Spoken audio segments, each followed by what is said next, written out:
can do. You just never know where things are gonna creep up a bad word. You all have a great rest of your weekend. I hope you all had a fantastic time. Great. There's so much cool stuff here this year. Yeah, there is. There are a lot of cool people. And we do these conventions. I love this one. I love the comic show that they do in the spring. And you get to be who you really are. You get to chase the things you're really interested in. And it's much more open than it used to be.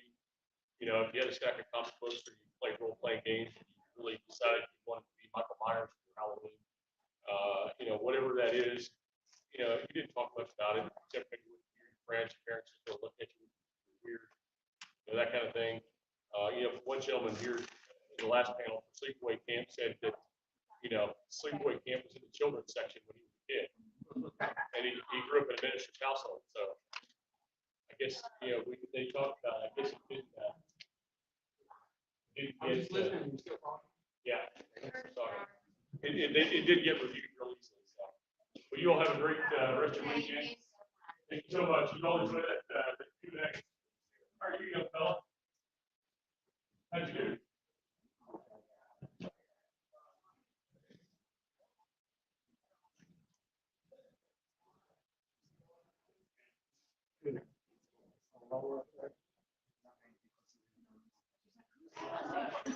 I'm sorry, I'm trying to judge tattoos.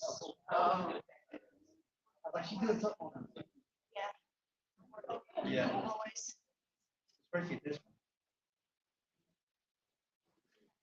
I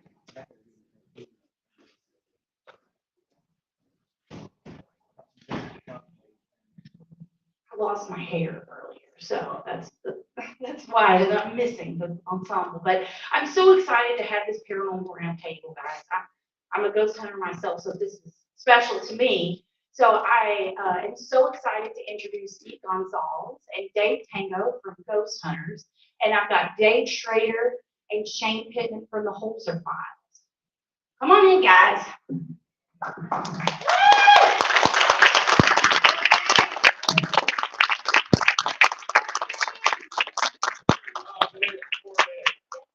Kentucky moonshine is no joke, children. I feel a little fuzzy this morning. Yeah. I woke up a half an hour ago. It's still morning, sir. What don't you understand about that? Okay, well, I'm just so happy to have you guys here. Like I was telling them, I've been ghost hunting for like 15 years now, and I personally started because of guys like these that I watch them on TV. So, what made you guys get interested in the paranormal? Us or them? You. Come on, Steve. There's no us and none. It's like we're all together, brother. For me, it was my father. Hello.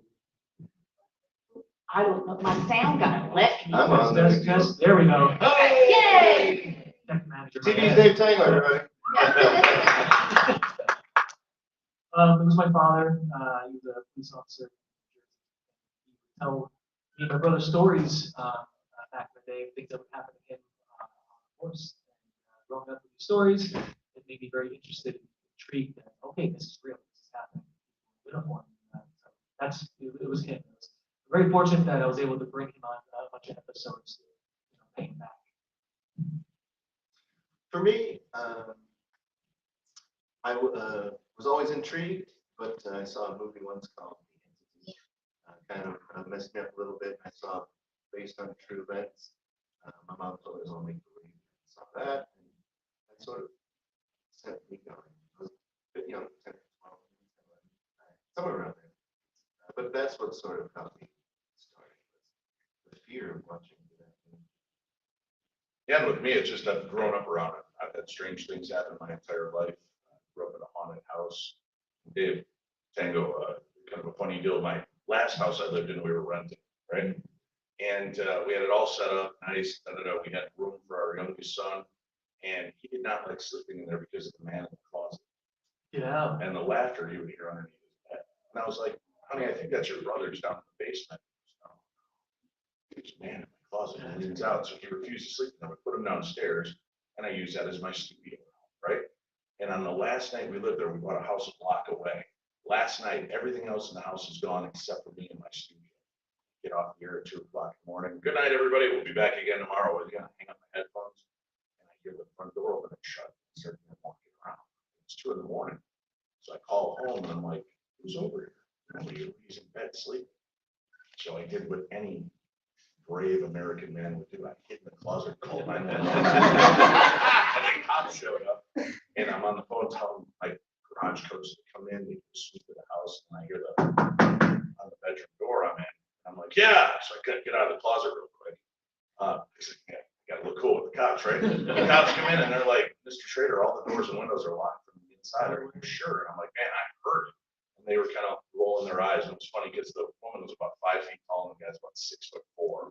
And she's got her thumbs tucked in her bulletproof vest to come out to Apple Valley, Minnesota, where there's so much crime, right? And she's, well, we didn't find anything in the house. And all of a sudden, starts walking around in my kitchen. Nah. And they go, wait here. I said, okay, and I walk back to the closet. I pulled out their guns and they did a sweep of my house. And the cops showed back up and they're like, let's go. Let's all go together. We're going to leave now. Let's go. And I'm like, well, what did you find? They're like, nothing. And we were in the kitchen and it was walking around us. So let's just go. So I do love the cops will tell you from time to time. They can't usually talk about it real openly because they don't want to be called on the stand when they're trying to convict a felon. By the way, Officer Tango, you see ghosts. And then it calls into question your credibility for some reason. But yeah, I thought that was That's a great story. funny tie-in with the police. Yeah, so my cops in my neighborhood are not thrilled with me. Didn't want to come over anymore. So I got into it. My first experience was when I was 6 years old, and it was very profound for me. I went and told my mother about it, and very impactful. And all of the paranormal experiences that I would have would be centered around, like I had a lot of abuse in my life as a child, and I would have these moments that would kind of snap me back to reality, and it would let me know, hey, there's more than this life that you're living currently. And it set me on a path to search and to figure out more about what was going on in my life. And I would read all the books, you know, from Hans Holzer and all of that to try to get more understanding. Hans Holzer, you know, that show, the Holzer Files, you know, where that mean old man Guy would continued send to somebody abuse in you the and send you basement. to the basement. Yeah. And it just sent me on a path of discovery of trying to figure out what was going on in my life. Here we are now. So, okay, so how do you guys like approach an investigation? You get this new location. Where do you start? How's your investigative style? Let's go to the OGs. Well, for us, if a case comes in, we used to not be as strict as we are now, but then we found a lot of people were doing crazy things. Like even before the show, we would go to a case and we had a guy that put speakers in his walls, and we found that out. And he told us he just wanted to get on that show Sunday. Yeah, so he actually built speakers in his walls, and it was a grant. Actually, just stuck a screwdriver in the wall and popped out a wire, and they pulled the wall apart. We found your ghost, you asshole. So we got a little more strict with just shooting. So it starts with us. The cases come in, goes to different case managers depending on where, and we take cases where somebody actually needs some help first. Children, families, a business owner maybe having a hard time. Everybody needs help, but it's hard to really triage system because you can't do all of them. I think with TAPS anyway, speaking for us, we get maybe 50, 60, 100 cases a week or so that come in. Yeah, we do a triage system for us, figuring out what would be the best ones, and you also have to assess, the patterns that you recognize in the cases, the frequency, the severity. Because obviously, at least in the TV world, you want cases with a high degree of activity and frequency occupancy. Off TV cases are usually 4 months to 2 years in time, so you don't really care about frequency as much. But for us, that's where it starts. And then we usually, this, not to sound rude, but we try to give them some psychological advice in terms of if you talk to anybody outside of the ghost world to try to figure this out. That's where we started. That's correct. Survey says number one answer. Good job. Yeah. How do you do it? You do more of the private investigations. How do you set up? Yeah, it's more along the same vein of what Steve was saying, is you have to kind of vet it a little bit. You know, you have to dig deep into what's going on, kind of the circumstances of what families are dealing with, and then from there, ask them, like he said, if they've talked to somebody professionally, you know, depending on what they're going through, and then take it from there. But is starting at the base level and just trying to figure out what's going on, if there's any high stress in the home at the time, that can play a factor in it as well.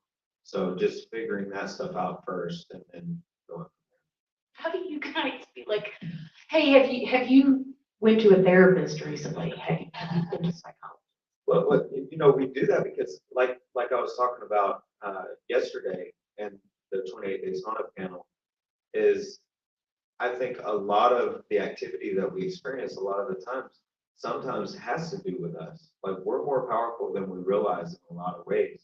And I bring up this story all the time about, you know, have you ever walked into a room after a couple had just got done fighting and they're not saying anything, they're doing their thing, but you walk in and you can feel, you can cut the tension with a knife, you can feel that atmosphere change, right? Well, we shrug that off all the time, but that is a powerful thing when your body can pick up somebody else's energy in a way to where you recognize it. You know, they talk about the gut instinct and all that stuff all the time. You can feel when there's a change, which that we are very powerful beings, and maybe sometimes we are contributing to a lot of the activity that we're experiencing. Deep. Yeah. That was very deep. That's good. Okay. You guys, I would consider as like the paranormal guys. So is the field Thank you so like, much. is the Dave field- tells me that all the time. No, I said you're in the paranormal. Total difference. but is the field as exciting to you guys still, even though you guys, I mean, do you guys still get hyped up on investigations? Always. Really? Always. What's your favorite investigation? On TV or off TV? Big places, I love Waverly Hills. Yeah. You pander to the local crowd so well, Steve. And I sure like the rectory down the street from there. For big places, Waverly Hills. But I really like when there's a personal connection. We did a case in Biglerville, Pennsylvania once. It was quite special, and we actually may have amended a marriage through it. That always means a lot. It was a pretty cool situation where the husband thought the haunting was driving a wedge into their relationship, and they were really kind of at odds with each other. But she had felt like the haunting was bringing them together, that they had now something shared that they were getting through together. And when they kind of looked at each other, I was like, "You thought of you?" They somehow snapped them, and they now they're just happy in the house. But that in the paranormal, that's a thing. People want to live in a haunted house all day. I think it's awesome, but you get a real haunting, it's very hard for the people who live there to maintain relationships, maintain friendships, to even hold a job or a career. It's very difficult. You've seen the movie Poltergeist. It's kind of accurate to life. In the beginning, he's having fun. He's watching the game with his friends, his family. Everybody's happy. Halfway through the movie, he hasn't shaved in a month. He's in a house coat the whole time. The family is, but He's then ripping his skin off. yeah. Yeah. That's one of the investigators. Oh, yeah. It's been a minute. It's been a Yeah, the minute. investigator, he goes, that's not true, obviously. But the way the investigators act is, they're not, they look at it in reverence and awe, like, oh my God, I can't believe we're witnessing that's more so it's like real life. But it is still, like we're still on the exciting. Yeah. Oh, yeah, yeah, so it is very, very, and thank you. I think for me, the one episode of the Holzer Files we did in Columbus, Ohio, I think it was right at the Franklin Castle. Yes. That one was really powerful for me because I got to involve my daughter, right? Super emotional. I bawled like a baby through that entire episode. It was really hard to get through just because of the dynamics of the living with the dead and the family. Some girl just trying to find her parents. Her parents kind of the newer part of the house trying to find her. It was a very weird setup, but we had a great time. And then the other one that I really enjoyed was we did an episode called The Devil in Texas.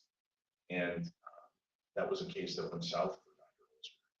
He tried to help the family and thought he'd given them some solid advice, get out of the house, and they didn't. The young man that was being haunted and possessed or oppressed, I guess would be the right term, ended up taking his own life. So it was interesting because they came to Shane and I with some of their wish lists that they wanted to do for their cases for the show. And they're like, yeah, we really wanted to go after the Devil in Texas story, but and poorly.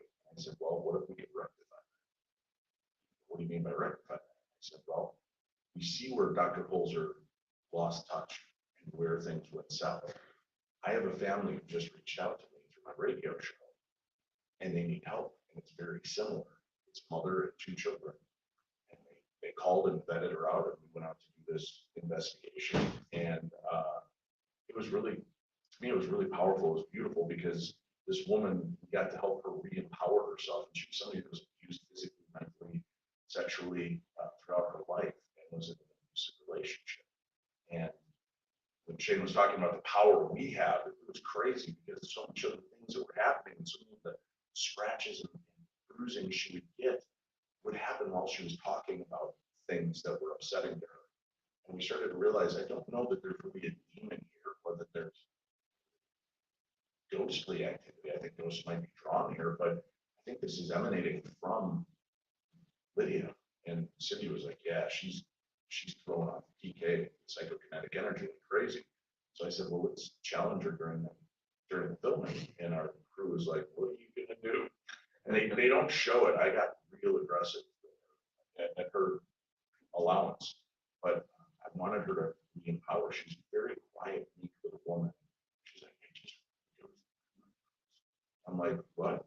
I just want to go. Then tell me you want it out of the house, Lydia. And she just stopped, and I go, stop being such a wimp. Own the place. This is your house. These are your kids. And she goes, get the fuck out of my house. And all of our cameras were bonkers, and the K meters were whatever what was the device screaming in the room besides you? The meter. Yeah. Just real quick, did anybody have a little bit of leakage just now? Holy shit. But she peaked it. Yeah, I'm sorry. She peaked it, and all of the stuff went off, and then we were able to say, pull back. Take these people out of life. To her credit, she worked with Cindy, and we had a blessing done on her to help her out with Reverend Bill Bean, and took her into the local church. The church opened their doors to us when they heard the story, and not knowing if she was psychologically having issues or paranormal, if they were willing to still let Reverend Bean come in and do the clearing, they wouldn't have their pastor do it. She didn't attend the church, but they gave us a holy place to do this. And we had such a beautiful moment. She's totally looking right from. She's in a great relationship. She's in a healthy relationship. She's helping others now that are dealing with the same thing she was doing. So to me, that was a really powerful moment in so many different ways. I'm sorry for the cursing. But I want you to really feel this stuff. I need to go to the bathroom. Change my pants. And we might need a new table. The most impactful case for me was on the Holzer Files. Again, it was at the Barnstable House, season 1. It was the season finale. And of course, I was in a creepy basement. And You're welcome. yeah, thank you for that, Dave. And I was trying to communicate with what we thought was the spirit of a little girl, Lucy, who the story goes that she drowned in the well in the basement. And so I was just trying to get whatever activity I could. And all of a sudden I see a shadow dart from around the corner come up at me. So in Shane fashion, I jumped the hell out of there as quickly as I could, run out, which was kind of embarrassing. Wasn't my first time, of course. But then I went back down there because I was like, oh crap, I left my recorder down there and I have to go get it so I can review it later. So, and I'm so glad that I went back and I finished the job and I finished the investigation, because when we went back to the hotel room later that night, I took the recorder and I started reviewing the audio, which is a very tedious process. And I was not excited about it, but what I caught has changed the whole course of how I investigate. It was an EVP of what sounded like a little girl, and it says, "Does no one hear me?" And it's something that really made me think, because we say all the time, especially with doing these investigations, it's like we want to hear their story. If there's somebody trying to communicate, reaching out, we want to hear the story, right? But a lot of times we're talking, when did you die? How, what date is it where you're at? Can you come and go as you please? Or we say all of this stuff, but we don't take the time sometimes, or I didn't early on, and just listening, just sitting there and listening and experiencing. And that was something that really changed how I do things. And I don't talk as much as I listen now. So that's something that really was impactful for me and really taught me a lot. I was gonna ask, does anybody have any questions here in the audience? Real quick, Tango, what's been the most powerful one for you? I want to hear. Oh, your I'm story. sorry, Tango, I'm so sorry. No, don't be sorry, please. New moderator, please. Yeah. Yeah, so far. I want one now. And leakage again. Now we all do this shit. For me, there was a private case, I think it was Ghost Nation, and it was in Halifax, Virginia. It was a house. And I've never experienced a cold spot before. I didn't realize I never experienced a real cold spot. So we're in this room and we have these documents, these death certificates of people who passed in the house. And we're just systematically going through the names, giving a beat, 5 minutes, next name. And I believe the name was Emma. I said, Emma, are you here? And because it jacked me up. So, Emma, are you here? And it got cold in the room. And then we heard a female voice. We caught it, but it's so low. But it wasn't us, obviously. We heard it with our ears, so it wasn't BBB. It was somebody's voice. And then, if you can imagine the cold kind of just focusing in one spot. And I put my hand out, so I'm getting chills thinking about this. Put my hand out, and I felt it. And I never realized that a cold spot actually has physical properties. You don't see anything, but it felt like I'm putting my hand through like in a bowl of jello, and it's swirling around my hand. And I'm like, I'm freaking out. I freaked out so much because my brain couldn't handle it. I started tearing up. And to me, if I were to get emotional, I realized that that's a real experience. That it's my brain not understanding. Oh, this is not supposed to be real. This is something crazy. I had to sit down. I cried a little bit. Steve teared up. We cried. Both because he did it We too. cried and hugged. Yeah, it was insane, and I know that was a legit experience. And to this day, it's supposed to stick with me. Your body has a hard time making sense of what's happening, because all your senses literally say this isn't possible, this is weird, and then you go through all of these emotions. But it isn't. It's a cold spot. I remember it is very much so. That one was quite, maybe the most intense one I've ever experienced. We were at the Stanley Hotel once. You have to think, in the TV world, the camera operators over there, they're not paranormal investigators. It's likely they don't even believe in that stuff. You become friends with them, so but they're doing a job. And one time it was at Stanley Hotel, there was a pretty legit, I'm sorry, it wasn't Stanley, it was New Bedford Armory. And I just grabbed, because I was feeling a cold spot, it was amazing. I just grabbed the camera operator's hand and stuck it in it. And camera fell but he just was mesmerized and he got emotional. I didn't believe in this stuff. This changed my life. He could feel it and he needed some time. At that same case, we had a sound guy, his sound bag went up and knocked him over. And one thing you don't see in that is he cried for probably 2 or 3 hours on the ground, just crying. And then his name was Frank. And then he actually was a different person. We would see him because he stayed with us for a few weeks. He wouldn't stay in the dark. He couldn't have the lights off. He had to have somebody with him at all times. And then eventually he just said, I can't do this anymore, guys. And he left the show. But he was not a believer. He would kind of even make fun of us a little bit. But yeah, that changed everything. He left the show. So the cold spots can really mess with people. I'm embarrassed to say that I would go and find the DVD sets at Sam Goody, and they always have the behind the scenes on that. So I think that's all I wanted. It was really compelling. What's your most favorite evidence you've ever got?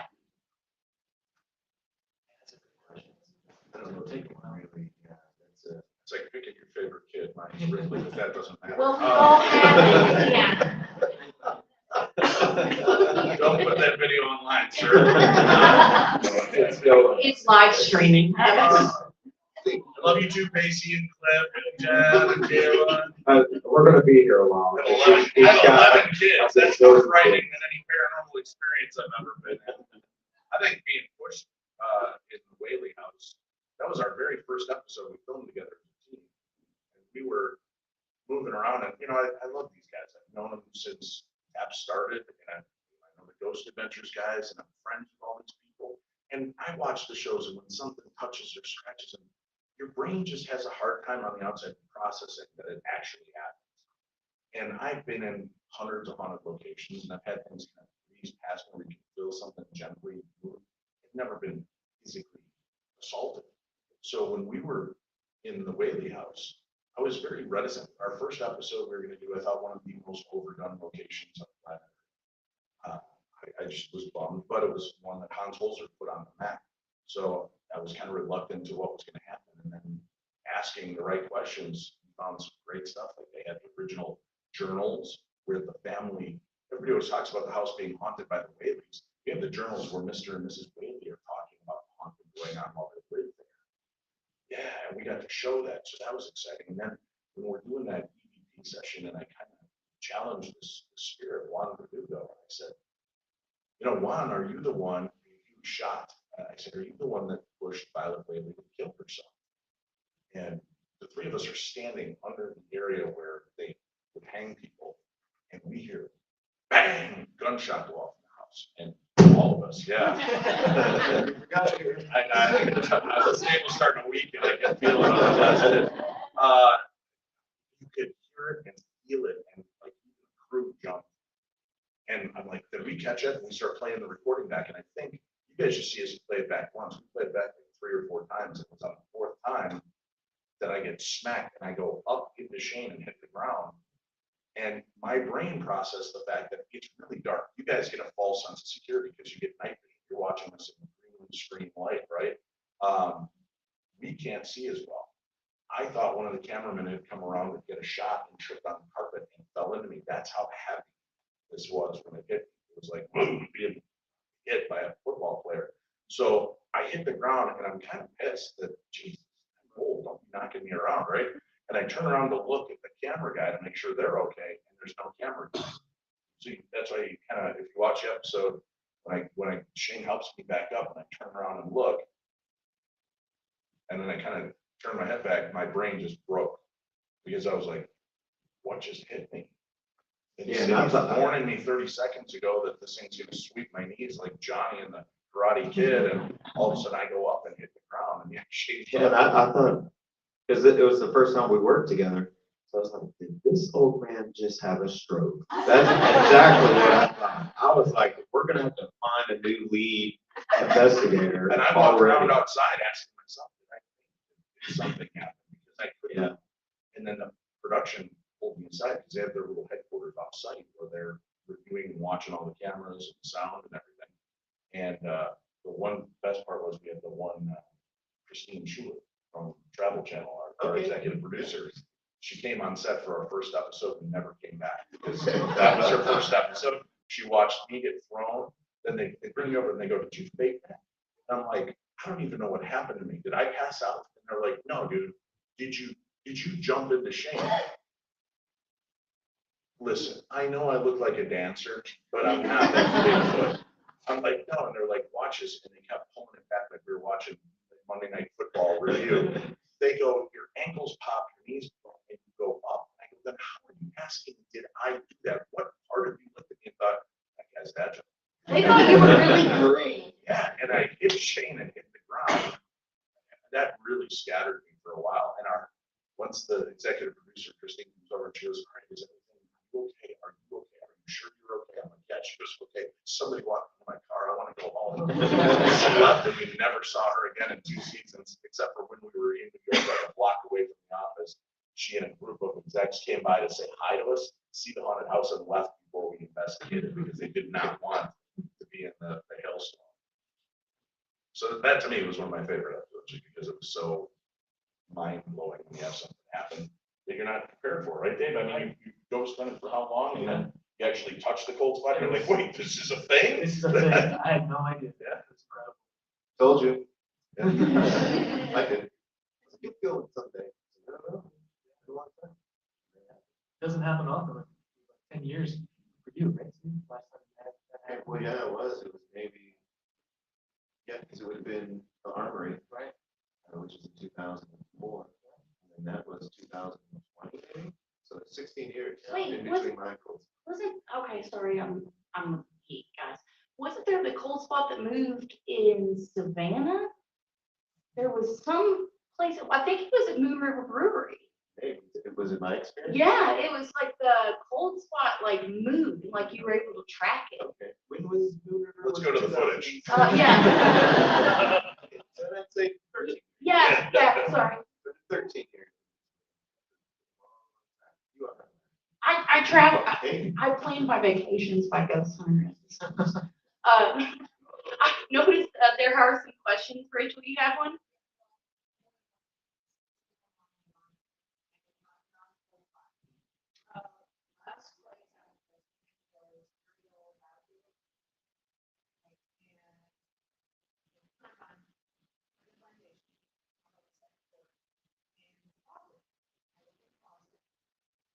Are you in the bottom's house? Okay.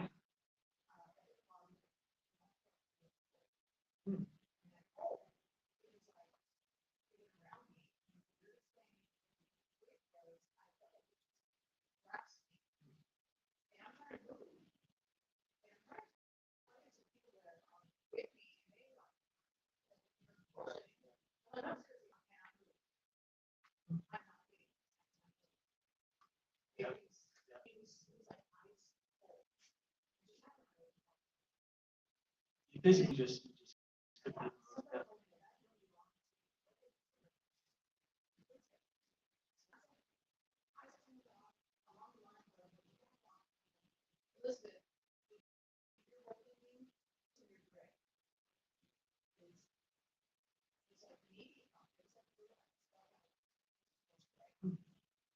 I'd be like, back up. Ghost. That's crazy. Yeah.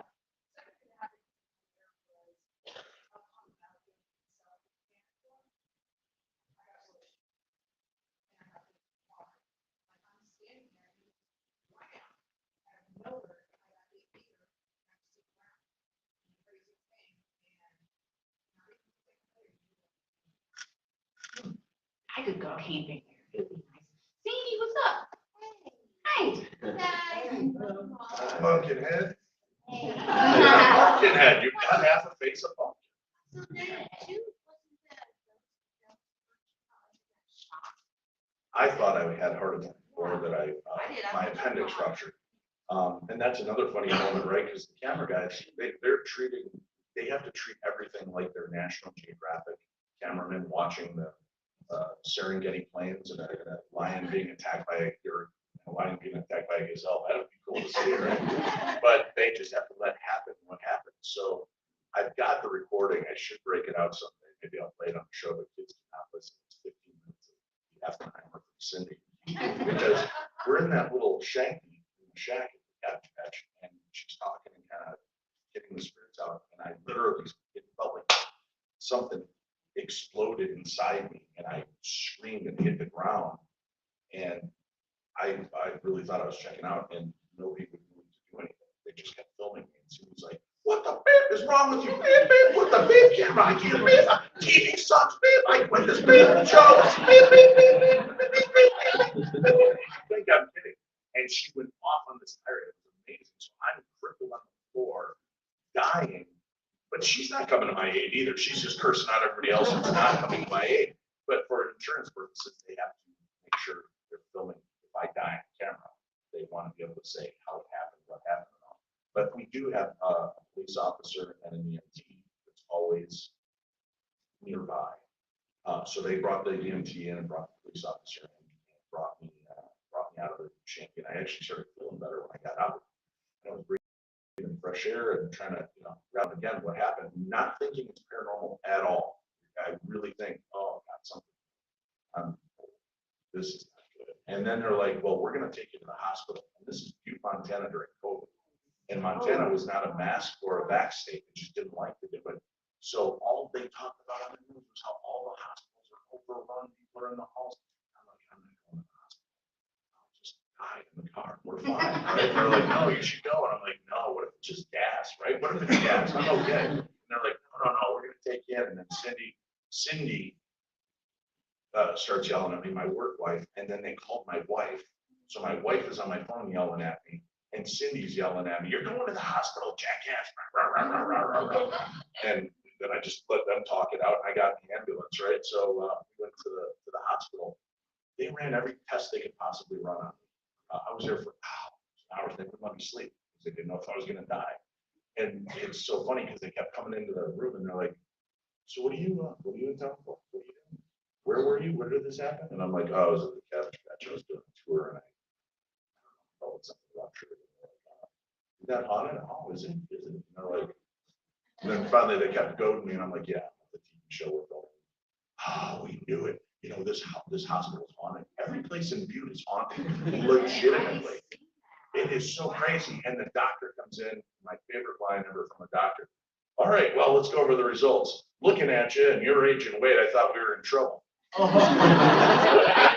Swear to God, that was the first thing out of his mouth. And I'm like, "Okay." And he goes, "Nope, everything's great. All your numbers are perfect. This is great. That's great. I don't know why you're even in our hospital."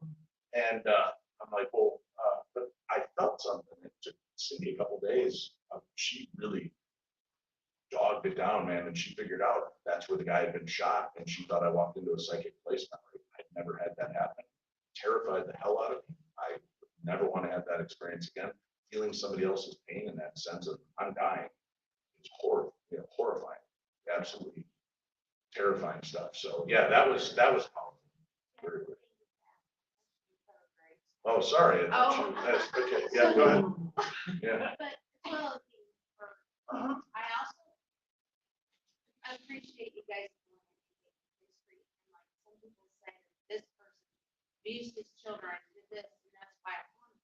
But yeah, you can find the true story in the family and friends that they aren't bad. There's just something else there. And so sometimes you have to get like people that are trying to get a haunted attraction on the true story and you bring it out. That is my favorite part. And history.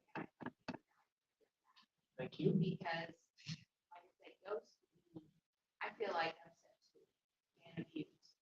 So when you go in and tell the true story, and you're not in that position. So thank you for that. That's what I love. Poor Shane.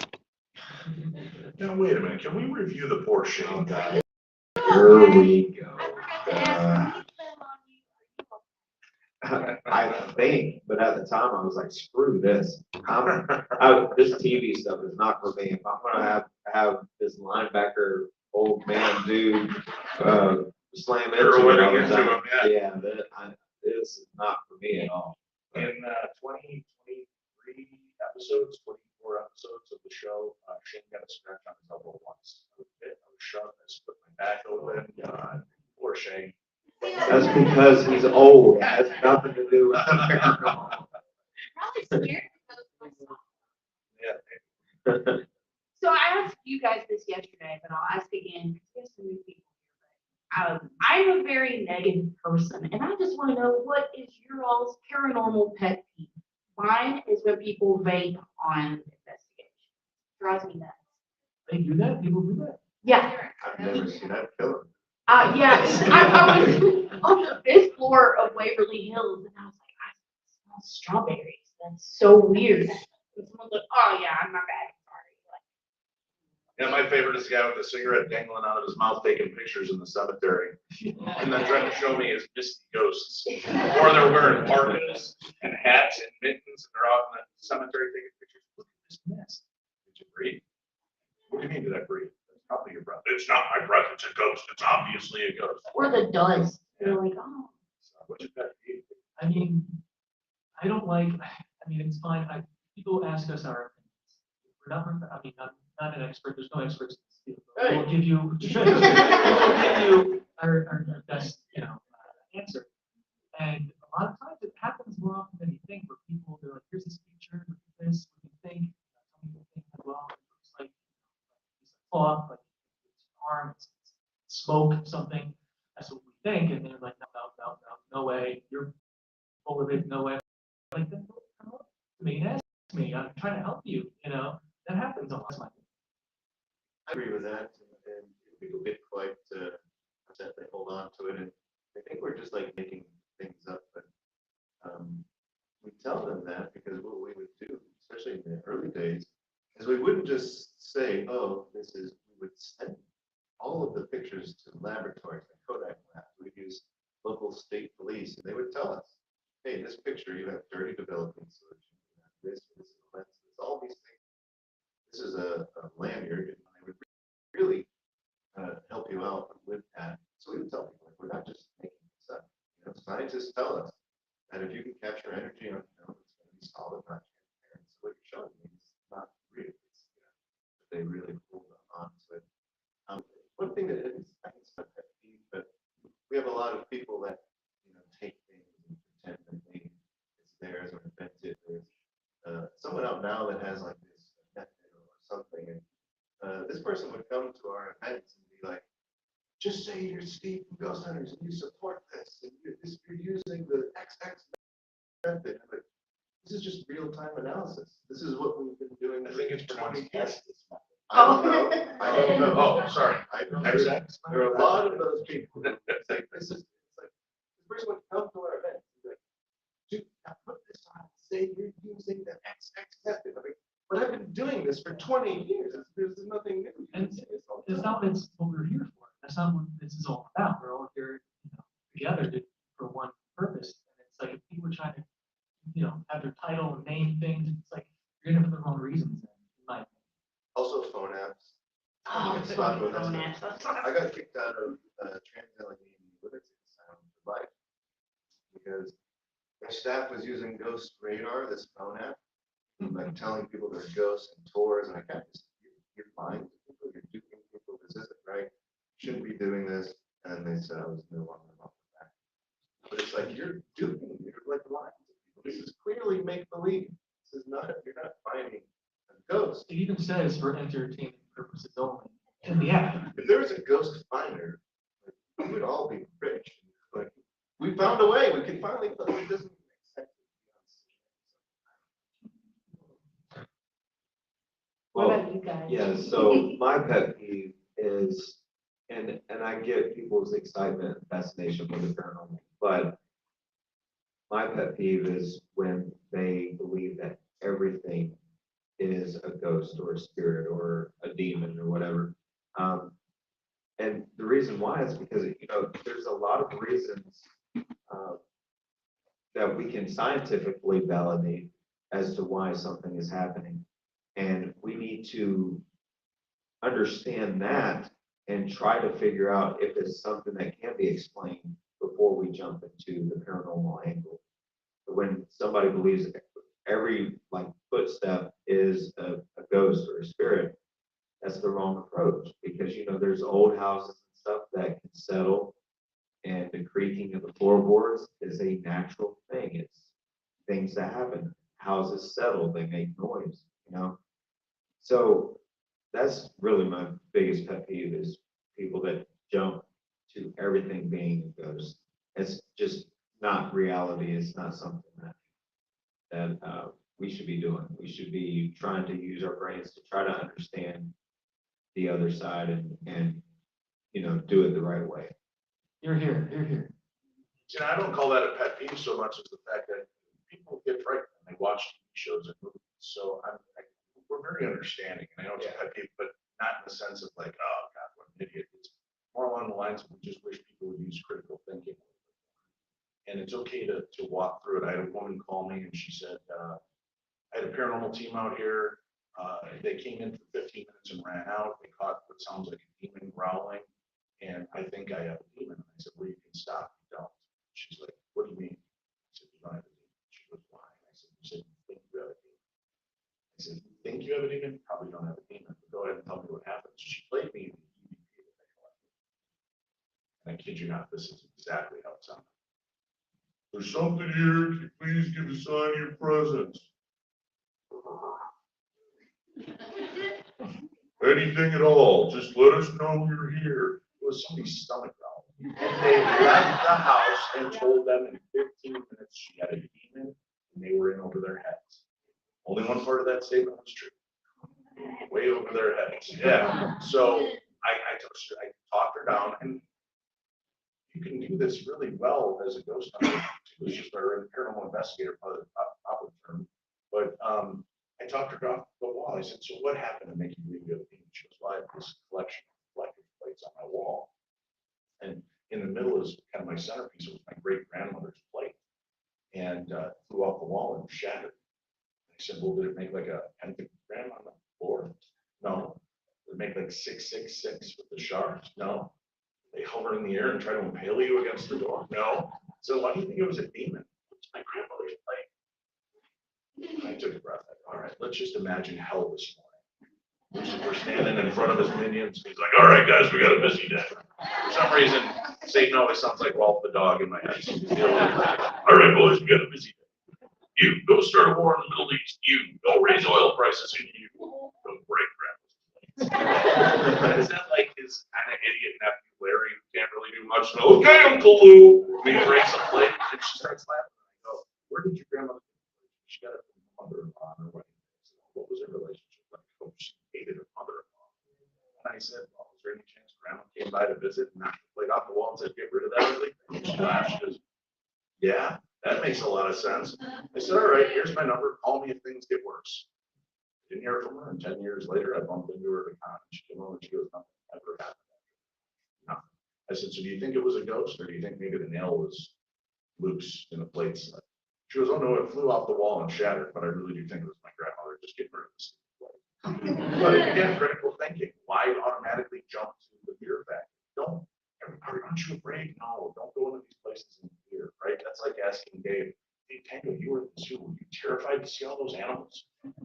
No, we went to the zoo to see the animals. Now, if I'm in my basement watching Monday Night Football and a gorilla runs in, I'm going to be afraid, right? I'm going to be afraid of that. This horseman shows up. But, you know, where I don't expect, I'm not really going, don't go in a place of fear. In a place of fear, this isn't the way.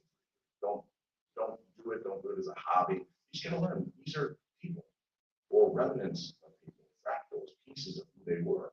And maybe they just want to be heard. How rare is it that they actually get seen and heard? Maybe to just take the time to listen and promise to tell the story right, get it out there. A lot of these locations have very twisted versions of history that, thanks to shows like Ghost Hunters and Holzer Files and the like, have helped to rectify the histories. They're not always happy that they rectify the history, but it becomes cemented, and we have the background of back these claims. And that's important. So don't walk in a place of fear, just help understand the story better. So we are getting kind of close to the end of the panel. Is there any more questions from the audience? You first. Outside of your own works or works that you've been affiliated with, are there any like pieces of media media, like a book or a film or a documentary or a YouTube channel, are there any things that you would recommend to people that are first getting into the paranormal? And then are there also any works that you would recommend to skeptics? Yes.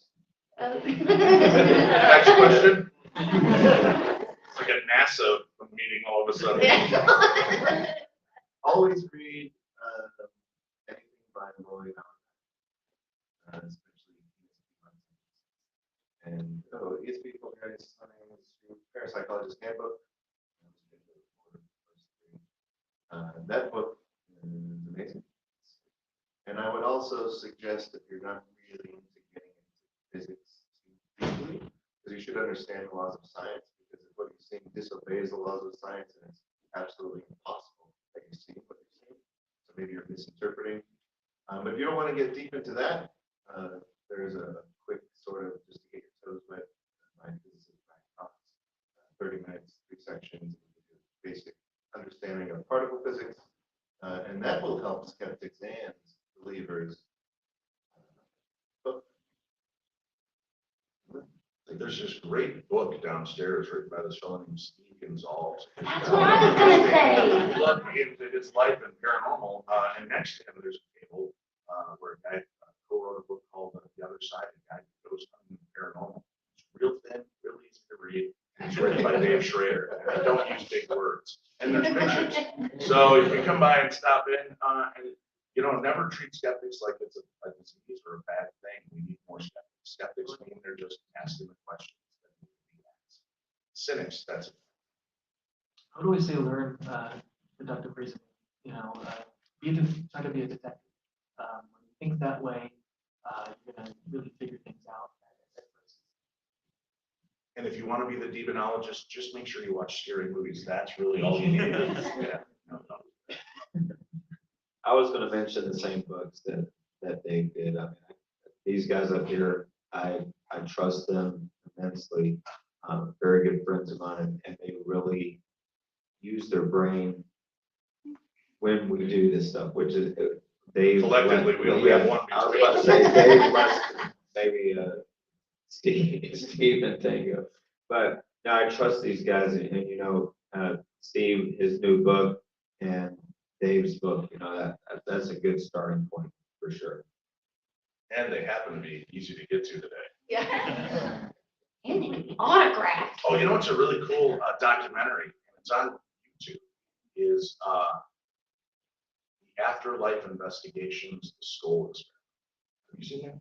Oh, it's really good. It's an interesting story, and just watching the way these teams work and some of the stuff, everything from using spirit box radios to these people would meet together to have these seances every time at the same place, same day, and the activity was nuts.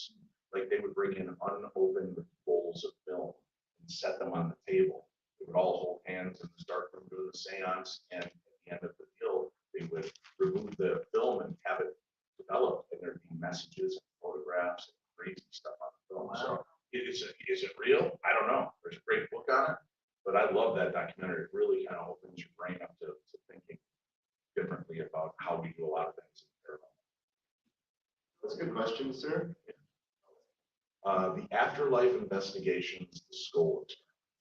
Yeah, if you go to the Paranormal 60, that's my YouTube page. If you go to my YouTube page and go under videos, I think I've got a link down there, or I've got it on there so you can find it. There's a gentleman in a green shirt back As paranormal investigators and entertainers in the way for so long, who or what are some of your own bigger inspirations? there. Good question. And to also learn your craft. The paranormal world. Paranormal entertaining. I'm sitting right next to one of them right here. They found me. I was a young buck, and I didn't know anything. And I knew some stuff, but they really molded me, continuing to mold me. We're all molding each other constantly. We're always learning. There's method things just like, let's try this out. Works, doesn't work. It's always experimenting.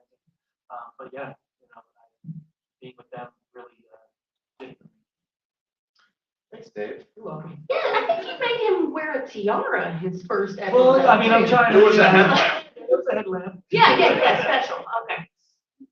It's a lot, Steve. For me, I still will read just about everything I can get my hands on. I think it seems intriguing, of course.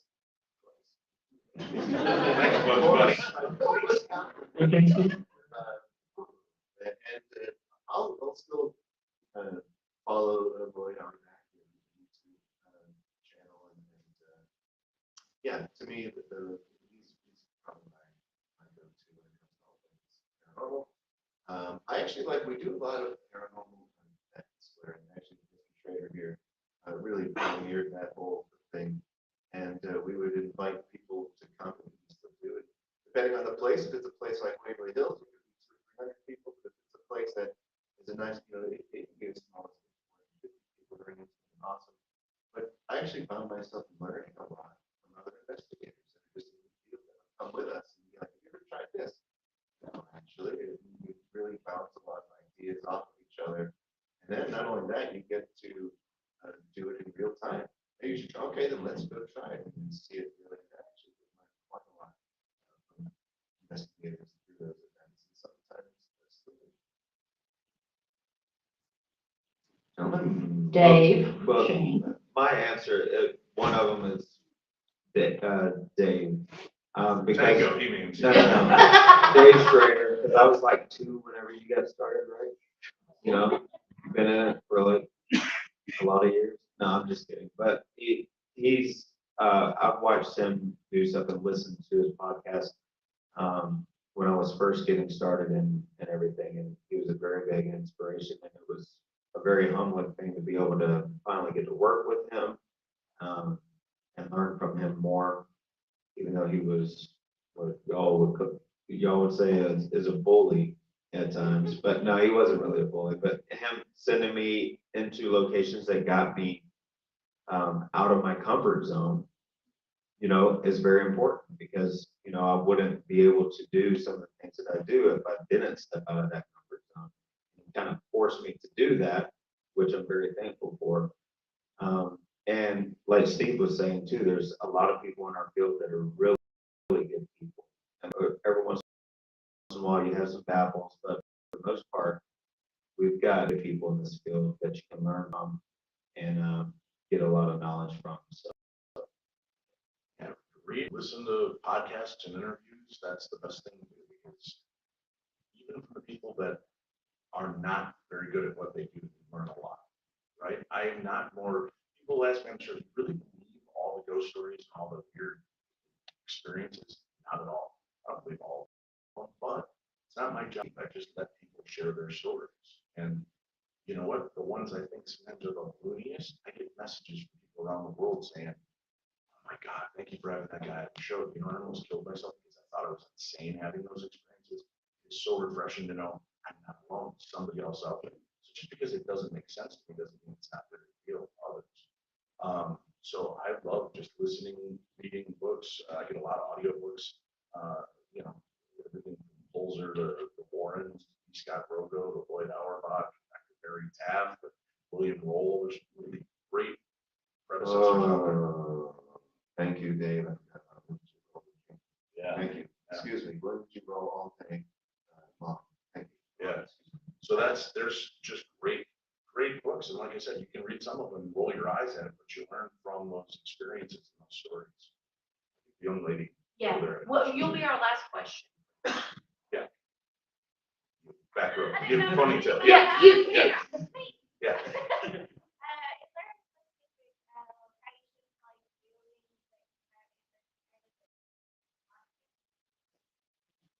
The question is something that we haven't investigated and we'd like to. Yeah, many places. I'll start Coliseum. I think if you're flying to the ship, that'd be awesome. Looking over there. Any of the castles overseas, I think would be really awesome for me. But I don't find so again, be the time to take that ship. And I've always wanted to investigate the murder house. Heard good things about it. Whatever about Brian Garrett. What? Well, Oh, yeah. Dan, Waverly Waverly Hills. Hills, Yeah. Bellevue. I don't think it was. I know you guys did Buffalo Trace. Yeah. That's in Frankfurt. Not like- Oh, Rose Opera House, yeah. We did those places. Me, I'd like to get into the White House. That would just be the history. I love places that speak the history. And I don't care who the president is. I just love to go get access to the White House because so many employees and staff members and families have walked out talking about the strange things. The Bush twins talk about it on regular TV, right? Where they're on news shows and they talk openly about hearing things and music and that the butlers will be like, yeah, it happens all the time. Yeah, so I'm fascinated by that. Yeah. Personally, I'm sorry. No, go for it. Personally for me, the Paris Opera House, then the catacombs of religious. That's where I'm about to go. That was my answer. Yeah. Yeah, the catacombs of Paris, because there's thousands and thousands of phones. Let's And go. like, just imagine that energy that you would feel in that location. I mean, that's something that I think would be such a surreal experience. And as somebody who's been there twice, it's very cool. Jealous. It's just unbelievable. Yeah. If you ever get a chance to, by boat, make it over to Prague, go see the settler ossuary. The entire inside is decorated with human bones. It's unbelievable. Beautiful. They just found a way that they had to disinter all these bodies and they all got mixed instead of just throwing them in a heap in the dark. They made this beautiful decorative place out of it. So I wouldn't want to live there, but it's a cool place to visit. Well, I would like you guys to all give a round of applause for our guests. Thank you, Katie.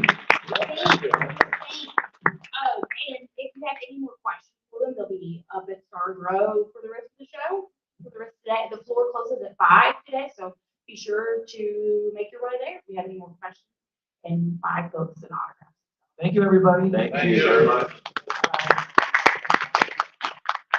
Hey, make sure you tell the people that run the convention, like the paranormal angle, so they keep bringing more paranormal back. Yes.